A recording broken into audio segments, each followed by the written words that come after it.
नमस्कार, आप देख रहे हैं संजीवनी, एक ऐसा शो जहां हर रोज होती है आपकी सेहत की बात डॉक्टर प्रताप चौहान के साथ। गलत खान पान, साफ सफाई की कमी और बाहरी इन्फेक्शन के चलते टॉन्सिलाइटिस की समस्या होती है। गले में खराश और दर्द को अगर लंबे समय तक इग्नोर किया जाए तो टॉन्सिल का इन्फेक्शन आपके हार्ट और किडनी में फैलकर किसी बड़ी बीमारी को जन्म भी दे सकता है। तो क्यों होती है टॉन्सिलाइटिस की समस्या और क्या है इससे बचने का जीवा मंत्र, आइए जानते हैं। गले में हमेशा दर्द रहता है, सूजन भी रहती है, इसे नजरअंदाज न करें। चंद सावधानियां आपको टॉन्सिलाइटिस से बचा सकती हैं। देखिए संजीवनी मेरे साथ।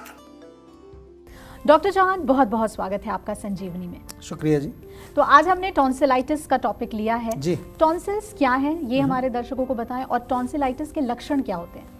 देखिए, बहुत अच्छा विषय है और ख़ास तौर पे छोटे बच्चों में ये प्रॉब्लम बहुत होती है। जो हमारा माउथ कैविटी है उसके पीछे गले के ऊपर जो है दो ऐसे थोड़े मसल्स के टुकड़े लटके हुए होते हैं और ये जो दोनों हैं इनको टॉन्सिल्स कहते हैं। इसको जो मांस के एक तरह से टिश्यूज़ होते हैं इनको क्या कहते हैं, टॉन्सिल्स कहते हैं। इन टॉन्सिल्स के अंदर जब कोई सूजन आ जाती है अगर किसी तरह की, वहाँ पर जो है कोई स्वेलिंग हो जाए तो उसको कहते हैं टॉन्सिलाइटिस, उस रोग को। आम तौर पर ये जो श्वास नली है हमारी जिसमें हम सांस लेते हैं, शरीर के अंदर कोई कुछ चीज़ ना जाए, उसके अंदर कोई चीज़ ना चले जाए, उसको रोकने का काम करते हैं लोग। और अपने आप देखें तो वो एक तरह से गेट कीपर का काम करते हैं। इसलिए उनको कहते हैं कि भाई कोई भी अगर जर्म्स आते हैं तो उनको ट्रैप कर लेते हैं, रोक लेते हैं। तो क्या क्या काम हुआ इनका, एक तरह से जो रोगों को प्रिवेंशन में हमारा ये मदद करते हैं और हमारे इम्यून सिस्टम में भी ये सहायक हैं। कोई इन्फेक्शन जब होता है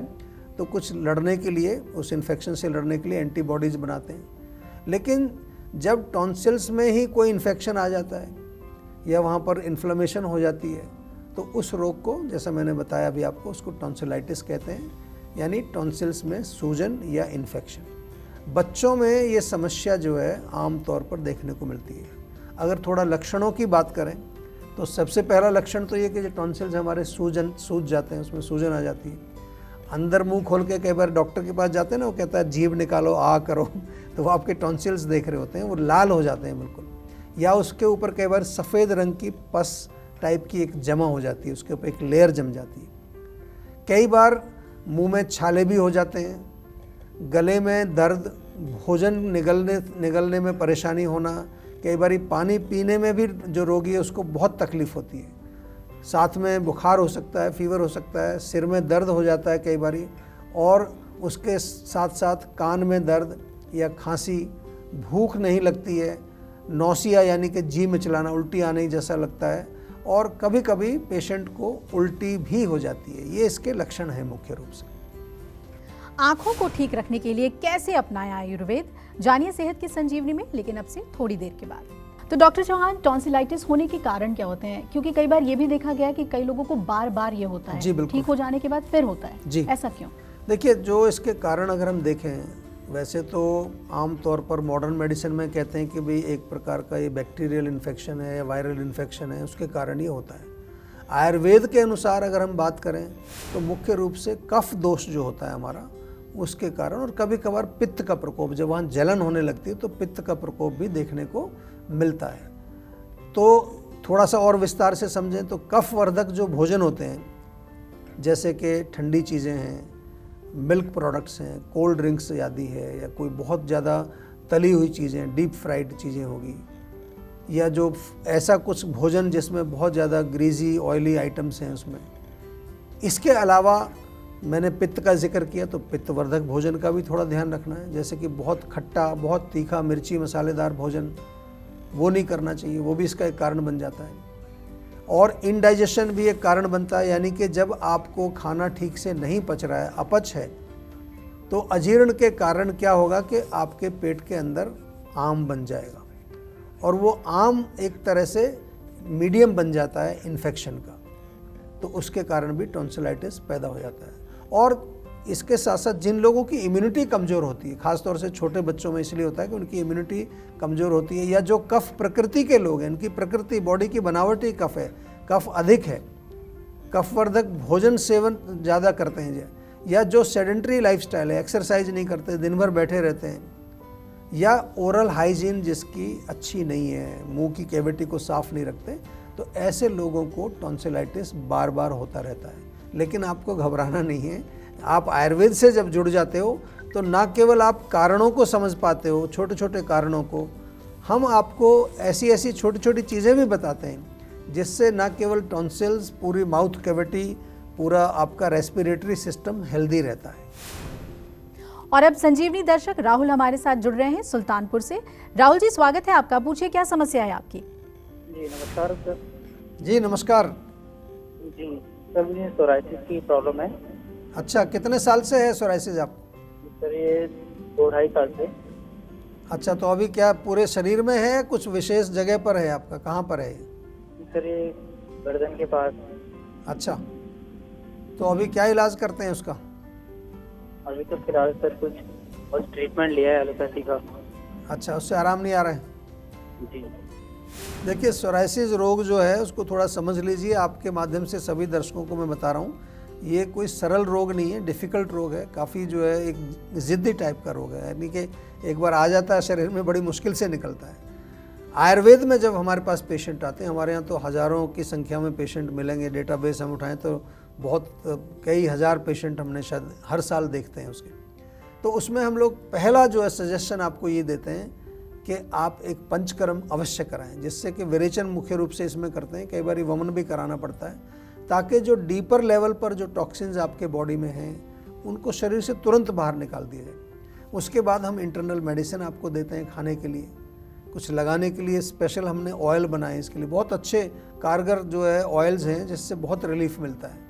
और इसके साथ साथ पूरा डाइट चार्ट, लाइफस्टाइल, अगर आपको मानसिक लेवल पर कोई परेशानी है, किसी तरह का वहाँ एंग्जाइटी, स्ट्रेस चल रहा है, इमोशनल प्रॉब्लम चल रही है, तो आप देखेंगे कि पूरा आयुर्वेद में जब हम चिकित्सा करते हैं तो ऐसा नहीं कि हम कोई लक्षण के लिए आपको कोई क्रीम दे दी या कोई ट्यूब लगा लो, इसमें ऐसा नहीं है।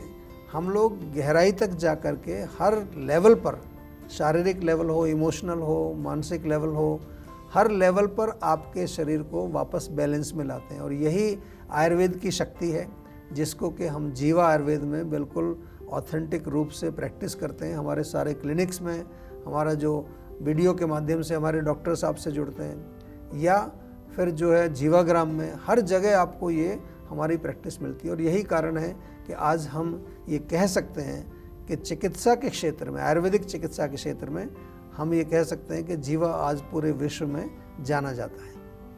आंखों को ठीक रखने के लिए कैसे अपनाएं आयुर्वेद, जानिए सेहत की संजीवनी में, लेकिन अब से थोड़ी देर के बाद। तो डॉक्टर चौहान, ये बताइए कि अगर टॉन्सिलाइटिस हो गया है किसी शख्स को, तो किन बातों का ख्याल रखना चाहिए? क्या वो चीज़ें हैं जिसका ध्यान रखने से इससे बचा जा सकता है? देखिए, जो भी चीज़ें होती हैं प्रिकॉशनरी, उनका मेन क्या है कि हमें देखना है कि मुख्य रूप से एक तो अपना जो गला है, ख़ास तौर से हमारा मुंह, ओरल कैविटी जिसको कहते हैं, इसको बिल्कुल साफ़ रखना है। हो सके तो गुनगुने पानी से नियमित रूप से गरारे करने चाहिए। बहुत सरल सी चीज़ है, कभी भी कर सकते हैं, सुबह रात को। भोजन के बाद स्पेशली कुछ आपने अगर मीठा कुछ खाया है, उसके बाद इवन आपने कुछ पिया है, जैसे चाय पीते हैं लोग, मीठी चाय पीते हैं, उसके बाद मुंह साफ़ ही नहीं करते लोग, तो अंदर कुछ रह जाएगा आपके। कोल्ड ड्रिंक पीते हैं, उसके बाद मुंह को साफ़ नहीं करते। इट इज़ वेरी इंपॉर्टेंट, आपको उस समय भी पानी लेके कुल्ला करके मुंह को साफ़ करना चाहिए। और सुबह जो है हर रोज़ आप ऑयल पुलिंग कर सकते हैं, बहुत गज़ब की टेक्निक है, आप एक बार करके देखिए। जीवा का ऑयल पुलिंग तेल मंगा लीजिए, और उसको जब आप करेंगे तो ना केवल ओरल कैविटी, और भी बहुत फ़ायदे। आयुर फ्रेश टूथपेस्ट हमारा जो है, उसकी बात मैं कई बार करता हूँ आपसे, बहुत अच्छा जड़ी बूटियों का एक टूथपेस्ट है, काफ़ी बढ़िया काम करता है। जितने भी आपके, अगर आपको टॉन्सिल्स होते हैं बार बार, तो गरिष्ठ भोजन, जो कफवर्धक चीज़ें हैं, उनको आपको नहीं खाना है, क्योंकि वो और ज़्यादा कफ बढ़ाएंगे। तो लाइट खाइए बिल्कुल, जो हल्का इजीली डाइजेस्टेबल जो फूड होते हैं, जिसको हम हल्का सुपाच्य भोजन कहते हैं। और पाचन को भी आपको ठीक रखना है, उसके लिए आप पाचन के लिए अपना डाइजेस्टॉल आप हमेशा एक खा सकते हैं। आम पाचक चूर्ण भी हमारा आता है, वो भी आप सेवन कर सकते हैं, बहुत अच्छा काम करता है। और सिंपल चीज़ है, नियमित रूप से एक्सरसाइज करिए, दिनचर्या का पालन करिए, यानी कि रात को बहुत लेट तक नहीं जगना है, रात को टाइम से सोएं, सुबह जल्दी उठें।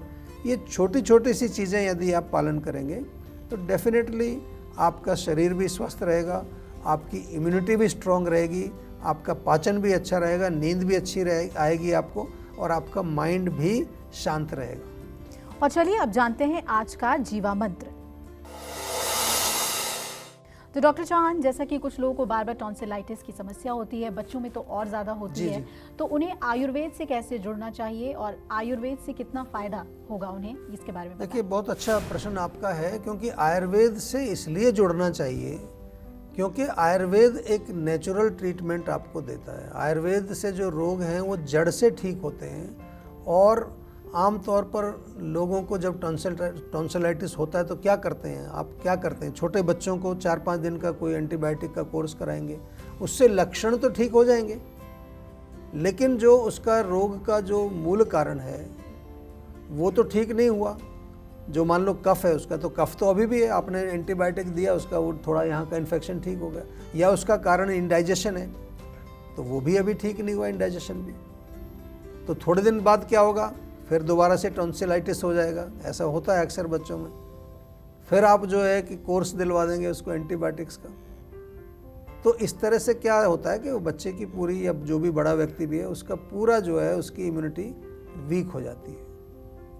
फिर एक दिन जब आता है कि जब आपको डॉक्टर ये सलाह देते हैं कि अब तो आपको ऑपरेशन कराना पड़ेगा, इसको निकाल दीजिए टॉन्सिल्स को, ये आपको बार बार परेशान करते हैं, तब आपको जीवा की याद आती है। लोग लास्ट में आते हैं हमारे पास। इसलिए मैं आपसे निवेदन करता हूँ कि आयुर्वेद जो है वो एक ऐसी मेडिकल साइंस है कि अगर आप जल्दी आएंगे तो जल्दी ठीक हो जाएंगे। क्रॉनिक कंडीशन में मत आइए। स्पेशली जो है छोटे बच्चे अगर आए हमारे पास, बहुत उनकी इम्यूनिटी पहले से ही कमज़ोर होती है, तो बार बार एंटीबायोटिक देंगे तो उससे और इम्यूनिटी कमज़ोर होगी।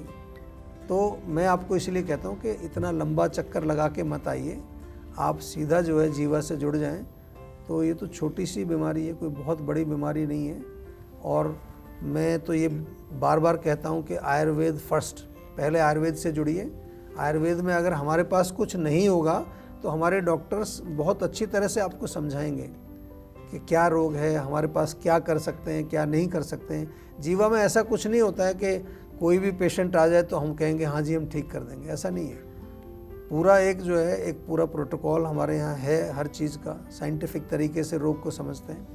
तो इसलिए आपसे निवेदन इतना ही है कि आप आयुर्वेद से जुड़ें। सेहत का नंबर आपके पास है, सेहत का नंबर डायल करिए, जीवा के डॉक्टर से बात करके एक वीडियो कंसल्टेशन बुक कर लीजिए। अपने घर बैठे भी आप जो है हमारे डॉक्टर से बातचीत करके अपना आयुर्वेदिक उपचार करा सकते हैं।